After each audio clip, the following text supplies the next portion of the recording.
jueces y guardias de Rabash. Las escrituras dicen, colocarás para ti jueces y guardias en todas tus puertas que el Señor tu Dios te ha dado. Y para entender lo anterior, de acuerdo a la regla, que la Torá es la eternidad y es practicada a lo largo de las generaciones, debemos interpretar también el versículo anterior en nuestra generación. Y por esta razón, cada palabra requiere su propia explicación. 1. ¿Qué son jueces? 2. ¿Qué son guardias? 3.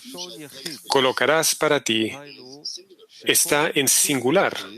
Eso significa que cada persona debe colocar jueces y guardias. ¿Acaso cada persona debe hacerlo? 4. En todas tus puertas. Debemos entender de qué modo puertas está relacionado con nuestra generación. Y además, ¿qué implica en todas tus puertas? Significa que en cuanto hay una puerta, debemos inmediatamente colocar jueces y guardias ahí. 5. Concretamente, ¿qué denota cuando dice que el Señor tu Dios te ha dado? ¿Qué implica? ¿Acaso hay alguien más aparte del Creador que esté dando al pueblo de Israel?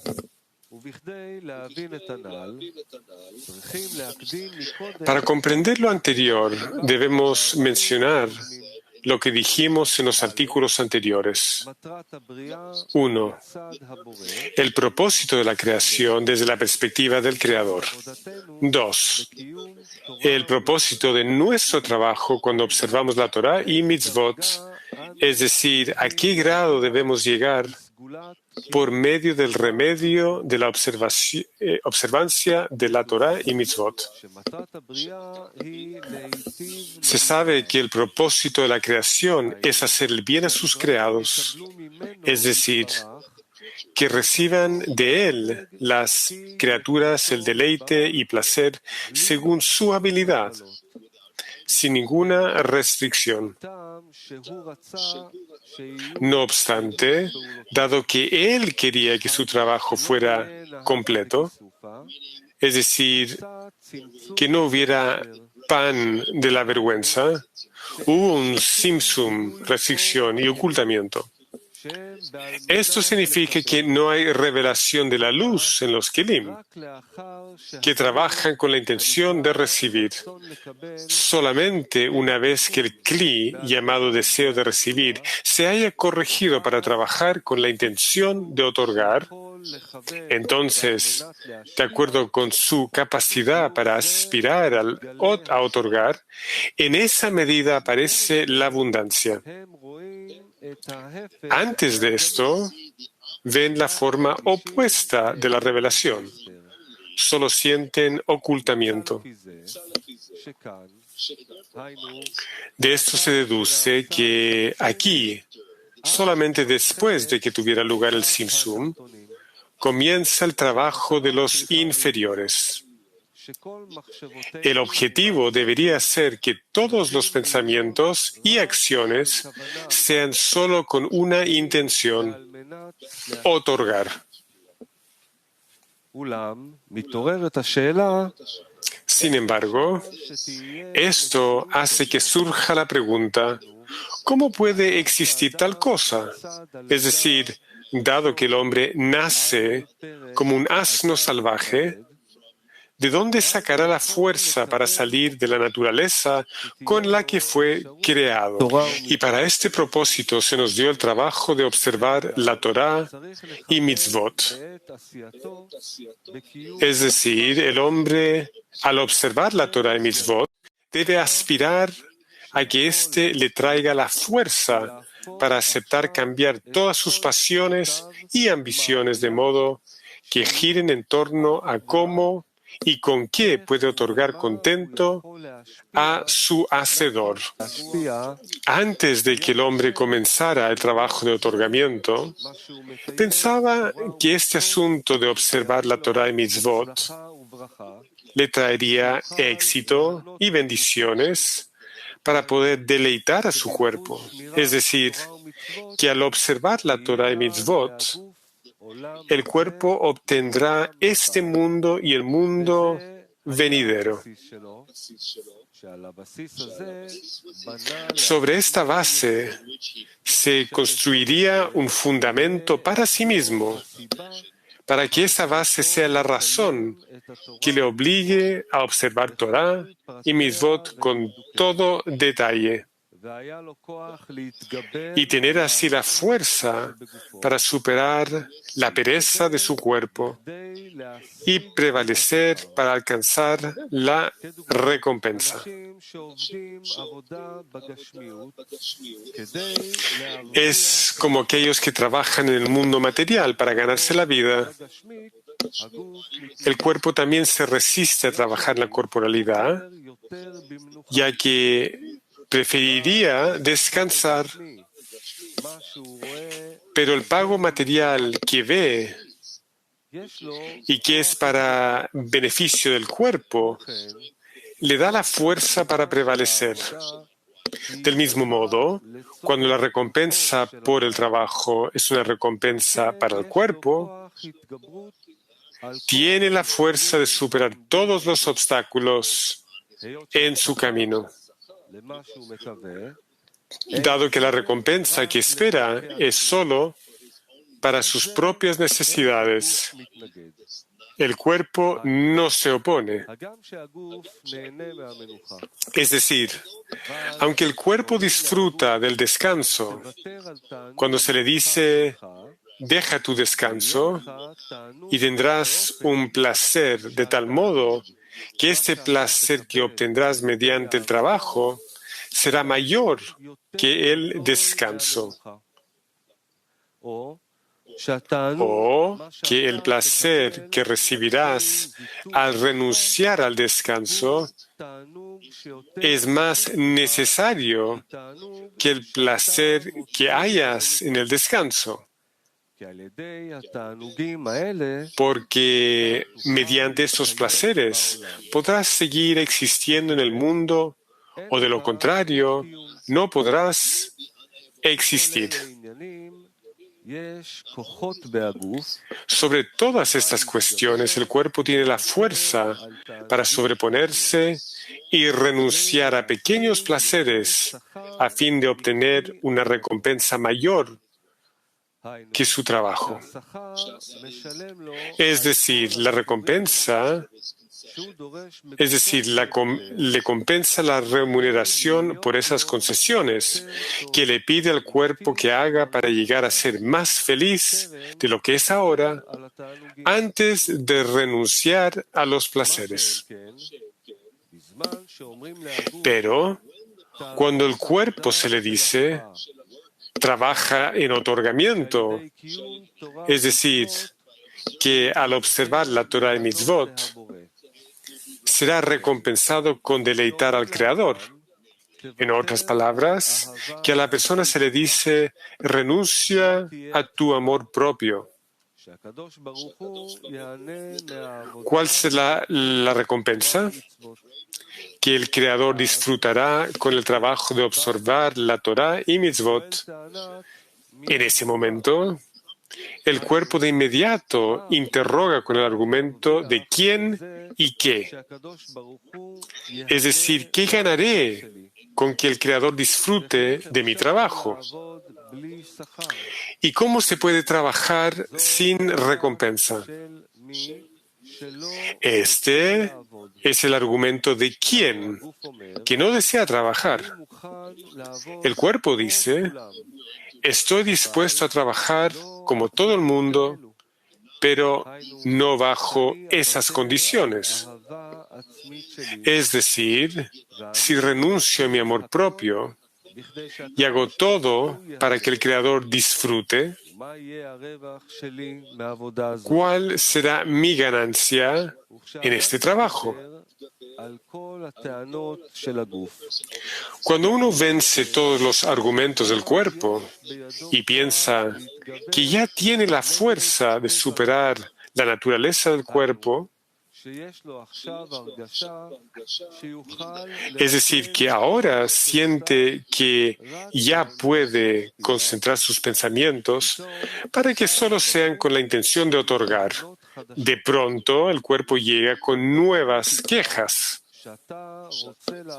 Está bien que quieras trabajar para el Creador, en vez de como todos los demás trabajan, para recibir una recompensa.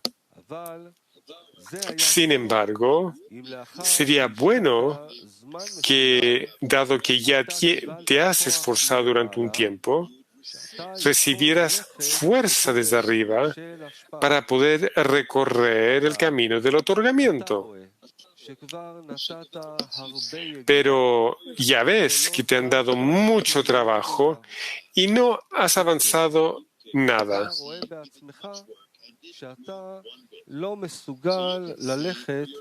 Así que puedes ver por ti mismo que no puedes recorrer este camino. Estás desperdiciando energía, trabajando en vano. Sal de este camino, huye de la batalla.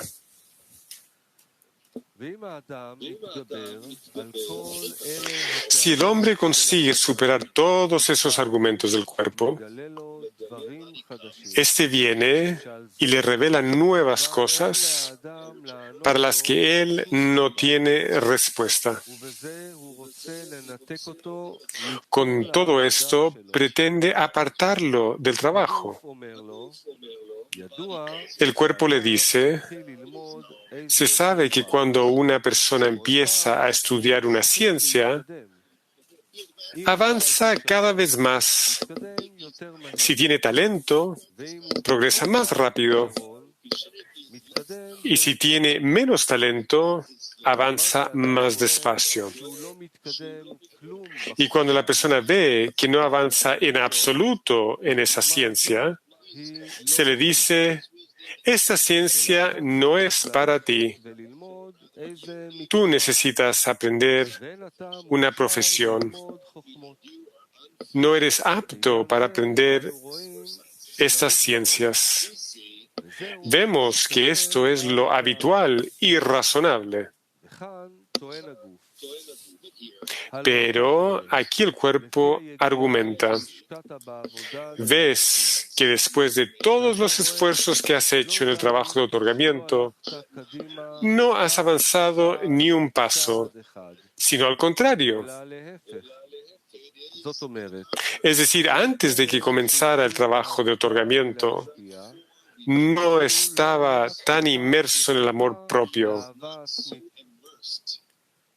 Pero ahora que ha hecho esfuerzos por superar el amor propio, ha recibido un deseo mayor y se siente más inmerso en el amor propio. Resulta que aquí, en este trabajo, vemos que retrocedemos en vez de avanzar. El hombre ve esto claramente y de hecho puede sentirlo.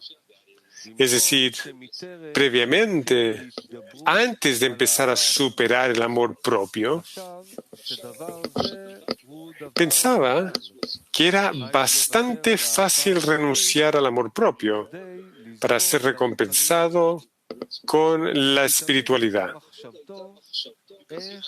Siempre pensaba, ¿cómo puedo encontrar un camino que pueda recorrer y con el cual pueda obtener espiritualidad? Sin embargo, nunca pensó que tendría que preocuparse por la aparición del amor propio, pues esto es algo sobre lo que no se recomienda pensar. Más bien al contrario, todas las preocupaciones eran sobre cómo encontrar el camino correcto que lleve a entrar en el palacio del rey y ser merecedor del propósito para el que el hombre fue creado. Pero ahora ha llegado a un estado que nunca se había imaginado. Esto es, que el amor propio es un bloque interpuesto que entorpece el alcanzar la verdad. Siempre pensó que estaría dispuesto a sacrificarse para alcanzar la verdad, pero ahora ve que ha retrocedido 10 grados, es decir, que es incapaz de hacer concesiones en su amor propio por el bien de la Kedusha.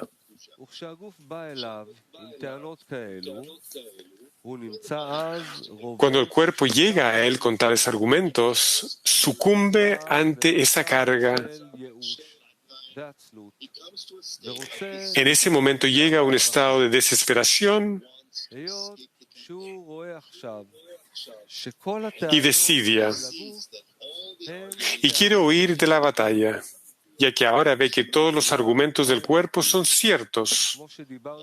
Pero la verdad es tal como hemos dicho tantas veces, como dijo Bala Sulam. Hay un asunto de avanzar hacia la verdad. Es decir, antes de comenzar el trabajo de otorgamiento, el hombre se encuentra lejos de la verdad, es decir, lejos de sentir la medida de su mal. Pero más adelante, cuando se ha esforzado por superar el amor propio, avanza hacia la verdad. Es decir, ve cada vez más cuán inmerso está en el mal, de la cabeza a los pies. Sin embargo, debemos comprender por qué necesitamos todo esto. En otras palabras, ¿por qué antes de que empezara a trabajar del otorgamiento no tenía una sensación del mal tan grande? Sino que solo cuando ha empezado a esforzarse para sobreponerse, el mal se ha vuelto más perceptible para él. ¿Por qué no se reveló de inmediato todo lo que iba a revelarse después, sino que poco a poco? Lo cierto es que el orden para sobreponerse es un orden gradual. Es como aquel que levanta pesas. Comienza, digamos, levantando 50 kilogramos y gradualmente va agregando, porque gracias al ejercicio puede ir añadiendo. Ocurre lo mismo en el servicio al Creador. Y por eso no se nos da un gran gusto por el amor propio al principio, porque probablemente no podría superarlo, sino que cada vez se le agrega gusto por el amor propio, de acuerdo con el valor de su trabajo. Es decir, en la medida en que se ve que es capaz de sobreponerse, se le agrega el gusto por el amor propio para que pueda sobreponerse. Con esto comprenderemos lo que nuestros sabios dijeron. Aquel que es más grande que su amigo, su propia inclinación es más grande que él. Esto trae una pregunta. ¿Por qué sucede así? Según lo mencionado más arriba, es sencillo. Este es también el orden en la corporalidad. Avanzamos de lo más ligero a lo más pesado. Por lo tanto, antes de empezar a trabajar en el otorgamiento, no se le da a la persona un gran amor propio, el cual sea incapaz de superar, ya que aún no comenzó el trabajo de superación y por ende no siente un gran gusto en el amor propio. Pero cuando comienza a sobreponerse, se le da un placer más grande e importancia del amor propio, que tenga algo que superar. Cuando supera una cierta cantidad de amor propio, se le da otra cantidad aún mayor de importancia del amor propio.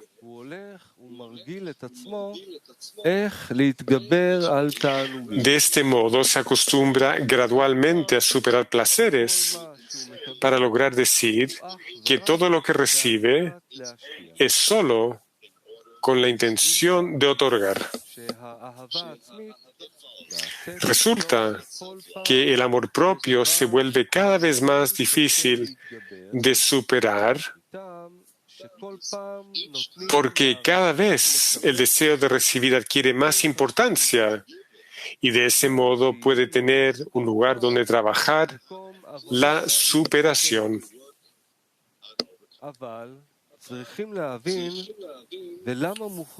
Sin embargo, debemos comprender por qué desde arriba deben darnos más importancia y placer para que nos resulte difícil de superar. Al respecto de superar la corporalidad,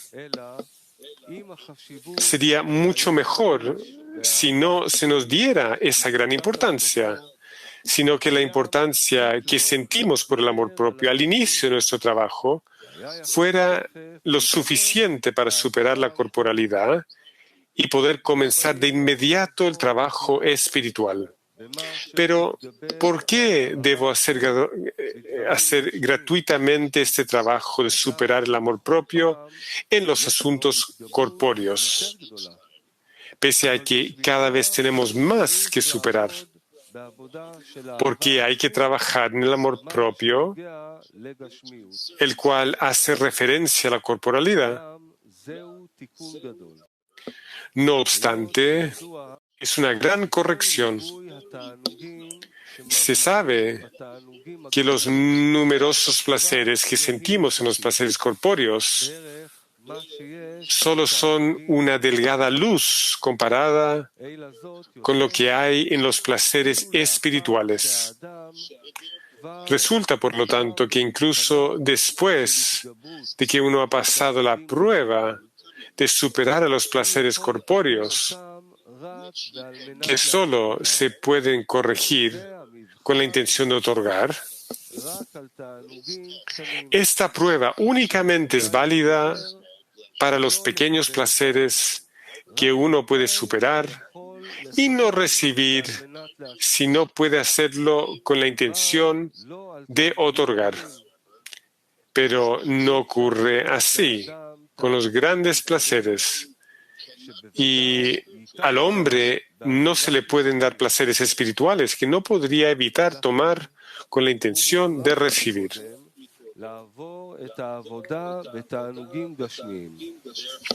Por lo tanto, primero debe pasar por el trabajo en placeres corpóreos.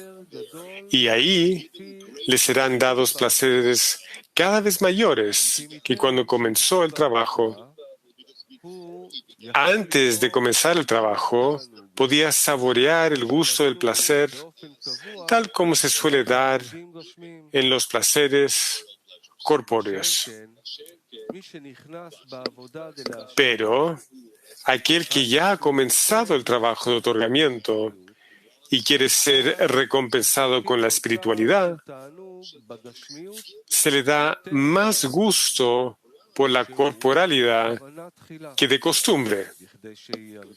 Esto sucede deliberadamente para que se habitúe a placeres mayores que los que existen en los placeres corpóreos. Es una preparación para estar inmunizado en el trabajo de superar los grandes placeres que uno encuentra en la espiritualidad. Ahora podemos ver que aquellos que quieren trabajar en el trabajo sagrado se les dan adiciones, es decir, se le da un gusto adicional por el amor propio. Esto no es así con la gente que no tiene interés en recorrer el camino del otorgamiento. Es como dijeron nuestros sabios, aquel que es más grande que su amigo, su propia inclinación es más grande que él. Esto es así para acostumbrarlos al trabajo de superación, ya que para los múltiples placeres que se encuentran en la espiritualidad, no bastará con su superación habitual de los placeres corpóreos, porque el placer está en ellos como una constante. Al mismo tiempo que se les da cada vez más importancia para que se puedan acostumbrar a la superación cada vez más. Ahora podemos entender lo que hemos preguntado acerca del versículo que dice: colocarás para ti jueces y guardias en todas tus puertas. ¿En qué medida es relevante colocar jueces y guardias en nuestros días? No obstante, cuando una persona quiere comenzar en el trabajo del Creador, debemos hacer dos discernimientos. Uno, potencial, es decir, primero él hace un plan para sí mismo de lo que debería y no debería hacer. Esto es un escrutinio del bien y del mal. Hacer esto potencialmente se llama juez, aquel que dice lo que debe hacerse.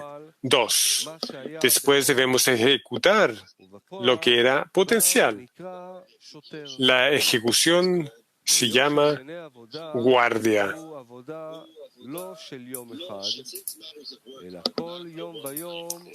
Puesto que los asuntos del trabajo no son una cuestión puntual, sino que cada día uno debe esforzarse en el trabajo, de ahí que el texto use la forma plural, jueces y guardias.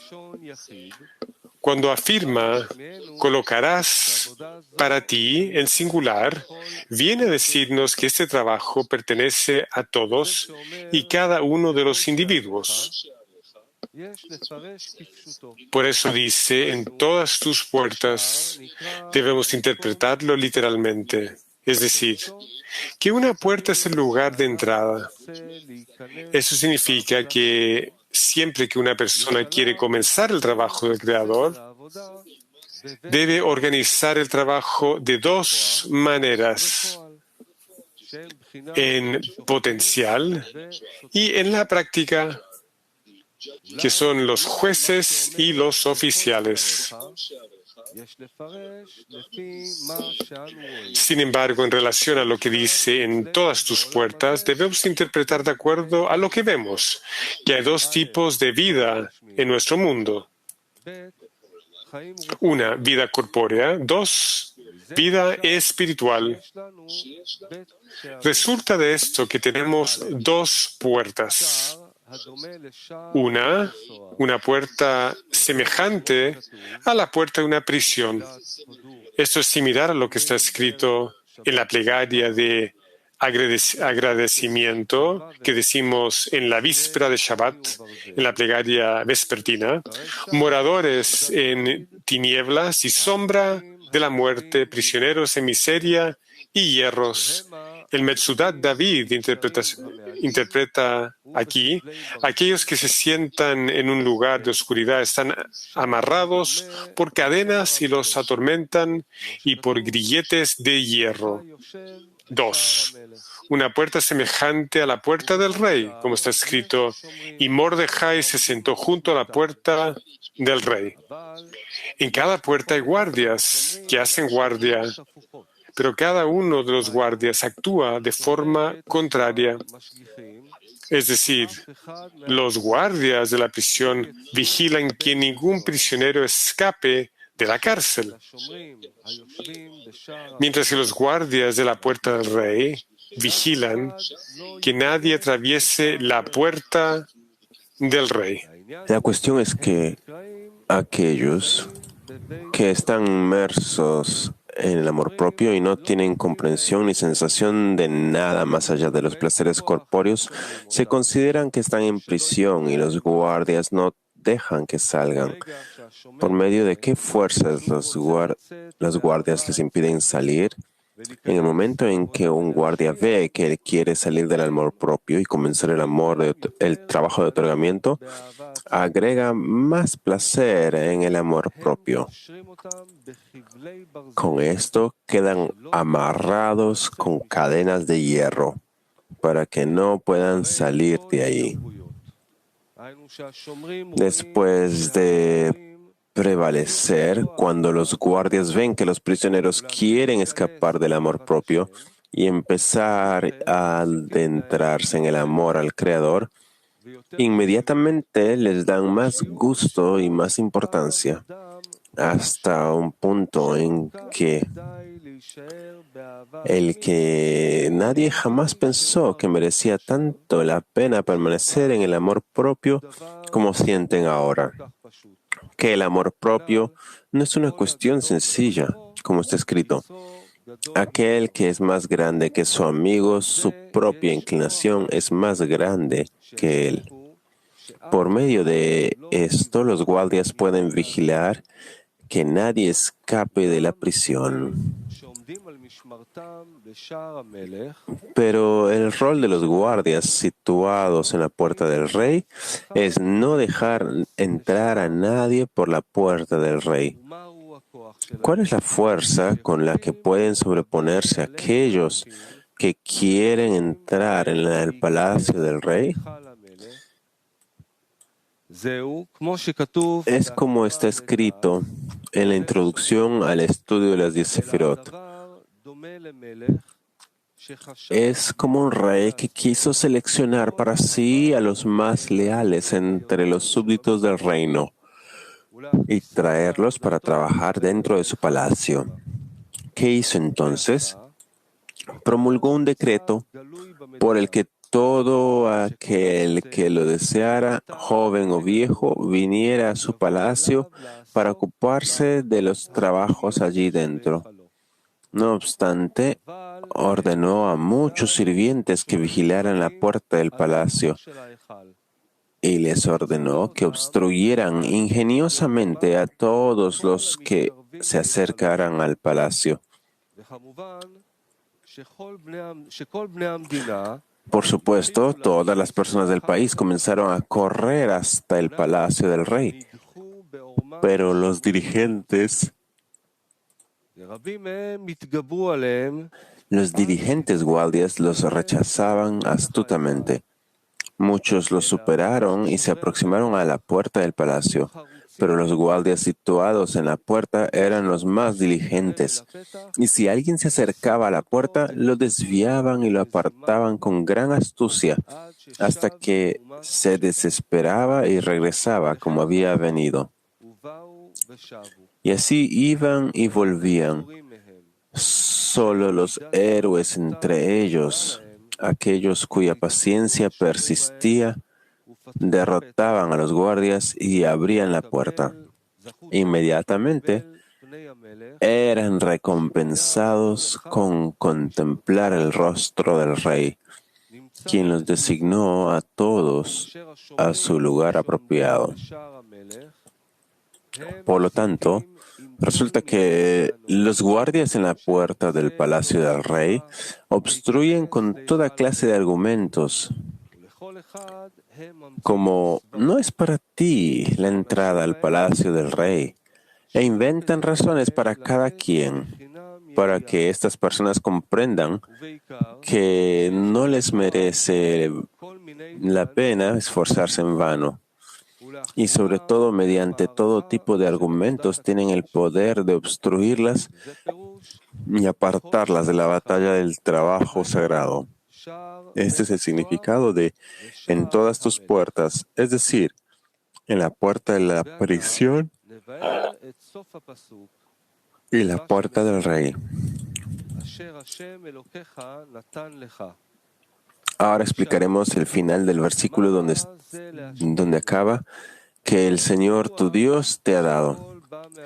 Hemos preguntado, ¿qué viene esto a decirnos?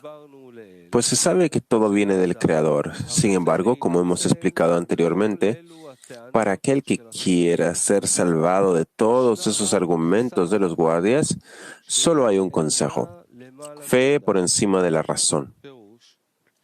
Eso significa que todo lo que los guardias dicen es verdad.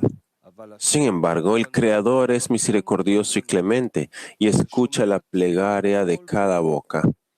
Él da la fuerza para superar todos los obstáculos. Sin embargo, hay una regla que uno debe decir: